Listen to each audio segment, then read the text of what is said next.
приятели, аз съм Иван и днес продължаваме с продуктовите ревюта на фирмата Control Labs. Ще разгледаме днес втория продукт от тяхната серия за увеличаване на хормоните в човешкото тяло. Продукта, който представяме днес, се състои отново от два бленда. Първият е от 5 съставки, вторият е изграден от 7. Първият включва продукти, които блокират нивата на кортизол, а вторият увеличава тестостерона, растежния хормон и лутеинизиращия хормон. Както споменах, първият комплекс в BlueGen е такъв, който потиска кортизолните нива.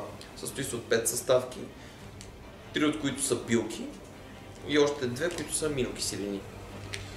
Основната идея на този комплекс е да може да блокира този лош хормон за всички, които спортуват и желаят покачването на мускулната маса, и за да може да направи така, че да се увеличат повече нивата на тестостерон и на растежния хормон, тъй като кортизола е от хормоните, които като се вдигнат като нива, блокират другите два. Втория комплекс вътре в продукта увеличава нивата, както споменах, на тестостерона, на лутеинизиращия хормон и на растежния хормон.